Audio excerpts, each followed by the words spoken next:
Алмазбек Атамбаевдин жээнин УКМКга суракка алып кетишти. Бүгүн 10 августта мурунку президент Алмазбек Атамбаевдин жээни Нурбек Шаршеновду УКМКга суракка алып кетишти. Бул тууралуу КСДПнын өкүлү Кундуз Жолдубаева билдирди. Анын айтымында УКМКнын Чүй областындагы кызматкерлери Кой Ташка барышкан. Алар Нурбек Шаршеновду жана Жолдубаеваны суракка алып кетишти.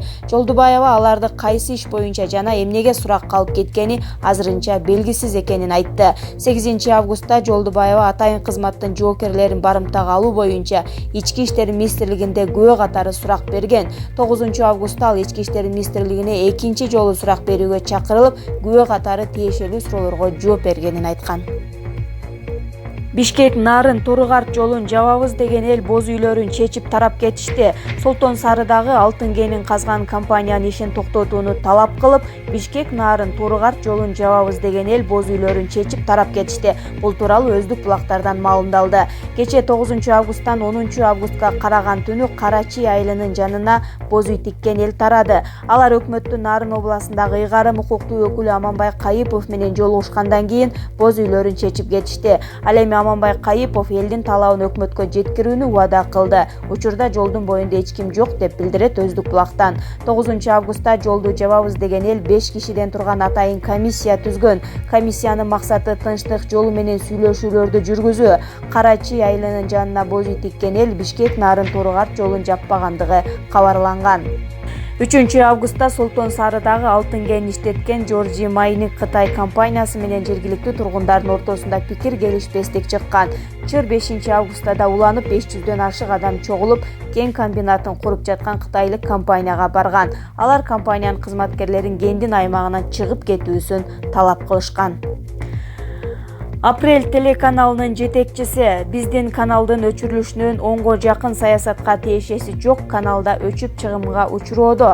Бишкекте Апрель каналды 7 августтан бери көрсөтпөй жатканы маалым болду. Бул туурасында комментарий алуу үчүн телеканалдын жетекчиси Дмитрий Ложниковго кайрылганыбызда, ал каналдын өчүрүлүшү Алмазбек Атамбаевдин айланасындагы окуяларды чагылдырууга тоскоолдук кылуу максатында жасалды деген пикирин айтты.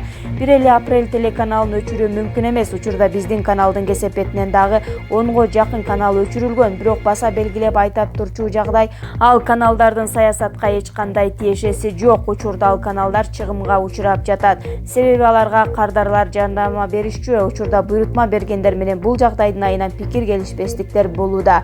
Бишкекте биздин каналдын берүүсү 7 август түнү Кой Ташта Алмазбек Атамбаевди биринчи жолу кармоо операциясы башталгандан кийин 1 саатка жетпей өчүрүлгөн. Бизге берилген маалыматтарга ылайык Бишкекте канал өчүрүлгөнүн электр магнит толкундарын мейкиндикке таратуучу жабдык бузулуп калганы менен түшүндүрүштү. Ал эми аймактар боюнча Апрель телеканалы менен кошо коммерциялык пакеттеги 21 жеке канал да өчүрүлгөн. Буга тиешелүү мекемелердин жалпысынан 21 канал кирген.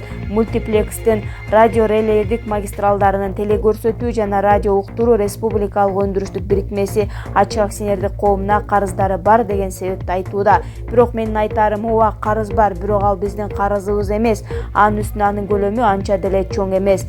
Себеби айрым телеканалдардын карызы 70-80 миллион сомго чейин жеткендери да бар. Ал эми биздин мультиплекстин карызы 2 миллион сомдун тегерек экен. Мындай карыз менен буга чейин деле иштеп келгенбиз. Азыркы абалды айта турган болсом, биздин канал өлкө аймагы боюнча толук өчүрүлдү. Абоненттик база 95%га кыскартылды. Учурда каналдын көрсөтүүлөрү социалдык тармактар менен гана чектелип калды. Бирок эми ал жакта башка аудитория. Учурда биз тиешелүү мекемелерге каттарды жөнөттүк. Бирок расмий кат жана жооп келе элек. Ири интернет провайдер болуп эсептелинген Акнет компаниясы Бишкекте эле эмес, Ошто да чоң интернет провайдер болуп эсептелинет. Бул жакта биздин канал анын жетекчилигинин түз тапшырмасы менен өчүрүлгөнүн аныктадык, деди Ложников. УКМК жараат алган аскерлер үчүн каражат чогултулуп жатканын четке какты. Улуттук коопсуздук боюнча мамлекеттик комитети мурдагы президент Алмазбек Атамбаевди кармоо операциясы учурунда жараат алган аскерлерге кымбат баалуу дары-дармектер керек деген маалымат чындыкка дал келбесин кабарлады. Маалыматка ылайык, Кой Таштагы окуяда жаракат алган бардык кызматкерлерге ар тараптуу медициналык жардам көрсөтүлүүдө жана керектүү дары-дармектер менен толук камсыздалган. Буга байланыштуу УКМК жарандары жараат алган жоокерлер үчүн акча чогултууга багытталган шектүү акцияларга катышуудан баш тартууга чакырды. Бул тууралуу комитеттин басма сөз кызматынан билдиришти. 7 августта мурдагы президент Алмазбек Атамбаевди кармоо операциясы учурунда жалпысынан 12 аскер жаракат алып ооруканага түшкөн. Ал эми операцияны жетектеп барган подполковник Үсөн Ниязбеков ок жеп каза болду. Мындан сырткары Чүй облустук милициясынын башчысы Самат Курманкулов жаракат алып, учурда оор абалда ооруканада жатат. Кытайда жүрөк үшүн алган катуу тайфун болуп, миңдеген адам жабыркады. Кытайда Лекима тайфунунан 13 адам каза таап, 16сы дайынсыз болууда. Бул туурасында Кытайдын Борбордук телеканалы билдирди. Табигый кырсык катталып жаткан аймакта шамалдын ылдамдыгы секундасына 52 метрге жетти. Кытайдын Борбордук метеорология кызматы жума күнү супер тайфун жакындап келе жатканын кабарлап, шашылыш эскертүү тараткан. Лекима тайфуну Чжезян провинциясын каптап, 200дөн ашуун имарат талкаланган. Окуя болгон жерде 13 адам каза таап, 16сы дайынсыз экени айтылат. Ошондой эле 3200 адам ар кандай жаракат алды. Азыркы тапта 3 миллиондон ашуун тургундун өмүрү коркунучта турат. Кооптуу аймактан миңдеген киши эвакуацияланууда. Кыргызстандык балбандар дүйнө биринчилигине Азербайжанда даярданышат.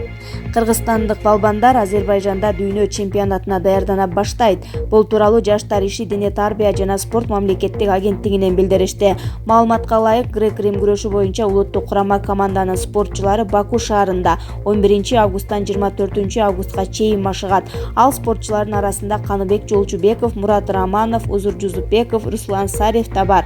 Алардын даярдыгы үчүн олимпиадалык спорттун түрү боюнча дирекция 543 миң сом бөлдү. Дүйнө биринчилиги 14 сентябрдан 22 сентябрга чейинки күндөрдө Нур-Султан шаарында өтөт.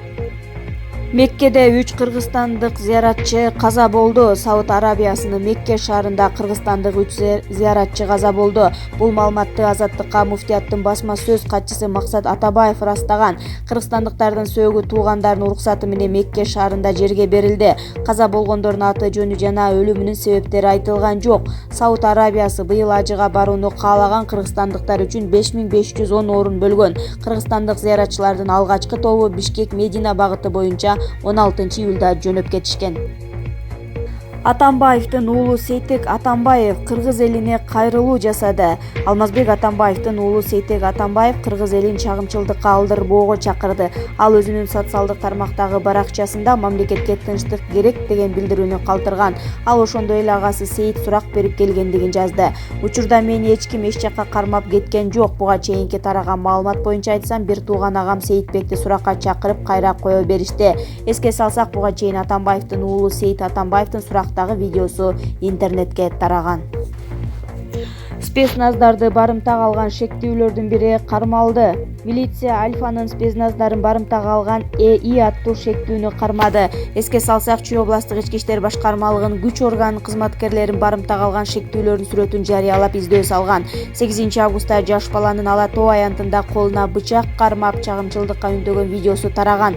Ал ошондой эле ИИМ менен УКМКдан коркпой тургандыгын айткан. Жаш жигит кармалгандан кийин бул кылган кылыгы үчүн кыргыз элинен кечирим сурады.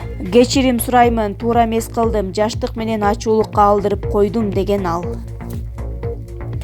Алмазбек Атамбаевдин үйүнөн анчалык алыс эмес жерден Калашников автоматы октору менен табылды. Мурунку президент Алмазбек Атамбаевдин Кой таштагы үйүнөн алыс эмес жерден Калашников автоматы октору менен табылды.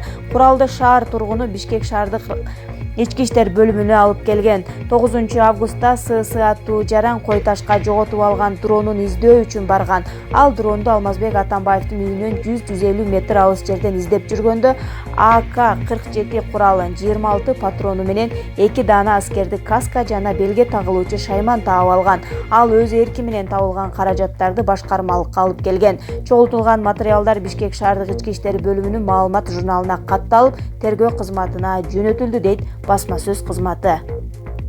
Биринчиден, каза болгон спецназтын үй бүлөсүнө көңүл айтам.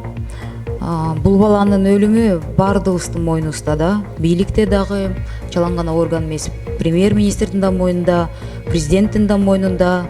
Эң каргыш ала турган киши бул жерде Атамбаевдин мойну болот. Буну эч унутпасын. Азыр телевизордо 6 миллион эл карап турат, баары угуш керек да. Кимден от атылды, кайдан от акылды, буну деген комиссия түзөбүзбү? текшерип аягына чыгып бизге толук маалыматты бериңиздер. Бул биринчи. Экинчиси, 2010-до Бакиев Тейтте аял обондордун аркасына жаман алганда, ошондо мен 25-те болчумун да. Аябай таң калгам да. Как это так? Спрятаться за женщинами и настолько цепляться за свою безопасность. Азыр кой таш болгон нерсе, мен ушунчалык жердештериме боорум ооруйт, мен баарын түшүнөм. Бирок бул жерден туура эмес болуп атат. Алмазбек Шаршеновичтин жашын алганы эркекчиликке жатпайт. Ушул сот системасын өзү түзгөн. Ушул коргоо системасын өзү түзгөн. Эмнеден коркуп атат?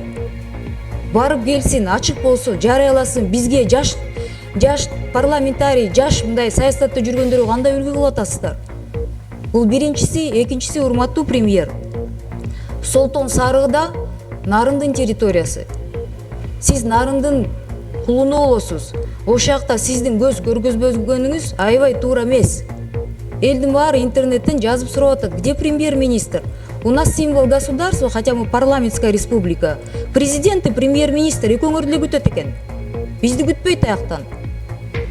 Эмнеге барган жоксуз? Азыр мына жазып атат, Солтон Сарыга күч колдонулабы деп. Информационную войну вы полностью проиграли. Я извиняюсь, конечно. И председатель ГКМВ, не вы один должны уйти в отставку. Все ваши замы должны уйти в отставку. Это вообще позор, то, что вчера было. Ни одна капля крови не стоит этого. Мен жооп бериңиз. Элмира Жакарбековна, Солтон Сары боюнча ал жерде биринчи вице-премьер өзү барып, бардыгы тейлеп келди. Да мен айтып коеюн, жана мен айттым, муну эми укук коргоо органдары мыйзам түрүндө баа берет деп. Аны да уюштурушту. Ал жерде эчтекени түшүнбөгөн, эмнеге келбеген, эмнеге келгенин, эмнени талап кылып атканын билбеген балдарыбыз жүрдү ошол жерде аралашып. Биз ал жерде эч кандай уруш талаш жок, сүйлөшүү менен баарын түшүндүрүп чечтик. Анан ал жерде эми өзлөрү биринчи талап койду, премьер-министр келсин, спикер келсин деп талап койду. Бирок кийин түшүндүргөндөн кийин мына азыр сурасаңыздар болот. Анда биз түшүндүк, биз туура эмес кылып атабыз деп азыр мына 13-үндө мен ошолордун өкүлдөрүнөн аксакалдар, ошол жердеги активдүү жаштар баарын кабыл алып сүйлөшөлү дедим. Анан баарыбыз эле массалык маалымат каражаттарында эле жаза берсе, ошонун баарына жүгүрө берсек, анда өкмөт түтпөйт андайга. Мен ойлойм, биз туурасын кылышыбыз керек мыйзамдагыны. А бирөө туура эмес нерсени жазса ошого жүгүргөнү токтотуш керек.